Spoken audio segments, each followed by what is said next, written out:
नमस्कार, स्वागत है आपका द न्यूज 15 में और मैं हूं आपके साथ प्यारे मोहन त्रिपाठी। महाराष्ट्र की सियासत में भारी बदलाव के बाद अब सत्ताधारी सरकार ने दक्षिण भारत पर भी अपनी निगाहें टिका ली है। तेलंगाना के हैदराबाद में 18 साल बाद बीजेपी की 2 दिवसीय राष्ट्रीय कार्यकारिणी की बैठक आयोजित हुई थी।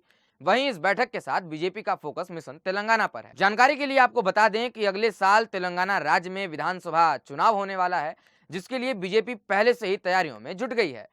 प्रधानमंत्री नरेंद्र मोदी, गृहमंत्री अमित शाह, राष्ट्रीय अध्यक्ष जेपी नड्डा समेत पार्टी के तमाम दिग्गज नेता और साथ ही कई राज्यों के मुख्यमंत्री, उप मुख्यमंत्री और बड़े नेता कार्यकारिणी बैठक के हिस्सा रहे। इस पर द न्यूज 15 ने ग्राउंड जीरो पर जाकर सत्ताधारी सरकार के कई दिग्गज नेताओं से खास बातचीत भी की। तो चलिए सीधे आपको सुनाते हैं उन तमाम दिग्गज नेताओं को। सर, दक्षिण भारत की जनता को आप क्या संदेश देना चाहेंगे? बस बहुत सबको शुभकामना देता हूँ। तेलंगाना की धरती से तेलंगाना वासियों को बहुत बहुत बधाई देता हूँ और तेलंगाना के जो भाजपा के कार्यकर्ता हैं, जनता जनार्दन है, उनको उत्तर प्रदेश आने का निमंत्रण देता हूँ। ये देखिए, बहुत सार्थक चर्चा हुई है और हर एक विषय पर, हर एक इशू पे बातें हुई है और खास करके संगठन को लेकर बहुत ही ज़्यादा आदरणीय प्रधानमंत्री जी का मार्गदर्शन भी कुछ बीच बीच में कुछ मिला है, राष्ट्रीय अध्यक्ष जी का मिला और विभिन्न प्रदेशों में भी जो संगठन को लेकर जिस तरह से कार्यक्रम चलाए जा रहे हैं उस पर भी सभी ने जानकारी दी। भारत भी भगवा रंग में लगेगा। देखिए, बीजेपी जाति और धर्म के आधार पर काम नहीं करती, लेकिन निश्चित रूप में बीजेपी चाहती है कि एक सर्वांगीण विकास ऊपर से लेकर नीचे तक हो और गरीब कल्याण की योजनाएं इस बात का प्रमाण हैं।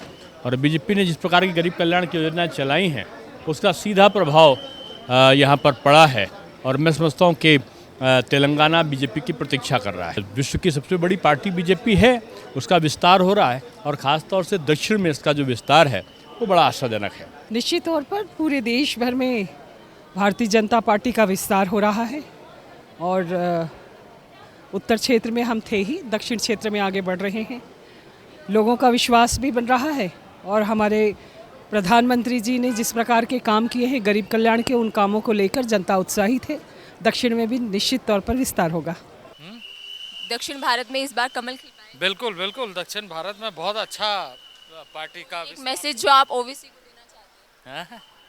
नहीं, सबको, पूरे देशवासियों को, और देशवासी बोलने से पूरा भारत, सभी क्षेत्रों में हमारी प्रगति, पार्टी की प्रगति, कार्यकर्ता की जो मेहनत है उसका परिणाम आएगा।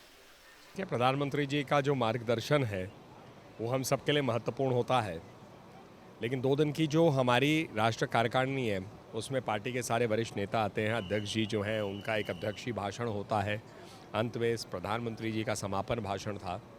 इस बीच में हमारे कई वरिष्ठ नेता थे। अमित भाई शाह ने आज बहुत अच्छे रूप से कई चीज़ें रखी। पूर्वोत्तर पे भी हमारे कई मुख्यमंत्री बोले। असम के मुख्यमंत्री हेमंत बिस्वा शर्मा जी ने बहुत अच्छे से बताई। तो ये पार्टी का एक एजेंडा होता है कि आगे पीछे क्या किया, आगे क्या करना, उस सोच के साथ हमारी लगातार कार्यकारिणियाँ होती हैं। भारतीय जनता पार्टी राष्ट्रीय कार्यकारिणी की जो बैठक होती है उसमें राजनीतिक प्रस्ताव, आर्थिक प्रस्तावों पर चर्चा होती है और इन कार्यकारिणी की बैठक में पार्टी की जो पुराने कार्यक्रम होते हैं उन पर एक अवलोकन किया जाता है, समीक्षा होती है और आने वाले कार्यक्रमों की रूपरेखा तैयार की जाती है। वो सभी योजनाएं यहाँ बनाई गई। इस बार आपको क्या लगता है कि दक्षिण भारत में भी भगवा रंग लहराएगा? दक्षिण भारत में, कर्नाटक में पहले भी भगवा रंग है और अब ये तेलंगाना वो स्टेट है यहाँ जहाँ भारतीय जनता पार्टी के 2 मेंबर पार्लियामेंट होते थे, एक गुजरात से था तो दूसरा तेलंगाना ही सही था। तो यकीनन दक्षिण भारत में भी भारतीय जनता पार्टी, यहाँ पहले कर्नाटक में, उड़ीसा में हमारा बड़ा अच्छा वर्चस्व है। पश्चिम भारत में गोवा, महाराष्ट्र में, उत्तर भारत, मध्य भारत, पूरे पूर्वोत्तर हर जगह भारतीय जनता पार्टी। देखिए, प्रधानमंत्री जी का संदेश जो था कि समावेशी विकास जो हम लोग चाहते हैं, जिसमें समाज में सब लोगों का, सबका विकास हो, सबका विश्वास हो, सबका विश्वास हो, उस वाली जो नीति को लेके जनता तक जाना है। 8 साल के मोदी जी के कार्यकाल के अंतर्गत जो भी जन कल्याणकारी योजनाओं से भारत के अलग अलग क्षेत्र में अंत्योदय के रूप में हम लोगों तक पहुंच पाए, उस संदेश को लेके जाना है। और तेलंगाना में जिस तरह से जो वर्तमान सरकार है उसकी विफलताओं को लेके जनता तक जाने का पूरा बात था। बहुत सारी बातें, इकोनॉमिक रिजोल्यूशन था, पॉलिटिकल रिजोल्यूशंस था, जो सब बातों में हमारे अलग अलग नेतृत्व ने हमें बताया। साथ में योगी जी ने कैसे यूपी में सरकार काम कर रही है, हेमंत विश्व शर्मा जी ने आसाम में जिस तरह से सरकार महत्वपूर्ण उपलब्धि हासिल कर रही है, उसके बाद उत्तराखंड, गुजरात, हिमाचल, सभी प्रदेशों के बारे में भी सब जो डेलीगेट्स थे उनको जानकारी प्राप्त। प्रधानमंत्री जी ने जो बैठक में भाग्यनगर का नाम लिया, उस पर आप क्या कहना चाहेंगे? नहीं, देखिए, हैदराबाद भाग्यनगर से जाना जाता था, तो जिस तरह इस हैदराबाद तेलंगाना को परिवारवाद और भ्रष्टाचारवाद इस तेलंगाना सरकार ने दी है, तो 2023 में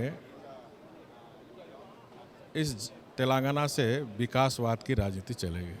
और माननीय प्रधानमंत्री जी ने संदेश दिया कि हमें गरीबों की सेवा करना, तेलंगाना की जनता की सेवा करना, देश की जनता की सेवा करना।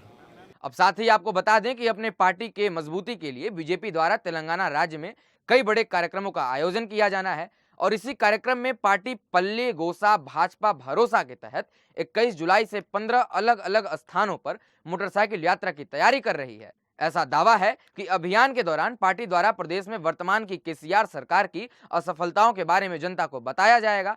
साथ ही पार्टी द्वारा जनता से एक मौका मांगते हुए प्रदेश के कौशल विकास का दावा किया जाएगा। अब दावा यह भी है कि तेलंगाना में बीजेपी और विपक्ष के बीच इस बार कांटे की टक्कर होने वाली है। ऐसे में तेलंगाना के आगामी विधानसभा चुनाव को देखना दिलचस्प भी होगा। फिलहाल के लिए बस इतना ही। नए अपडेट्स के लिए बने रहिए हमारे साथ और देखते रहिए द न्यूज़ 15। नमस्कार।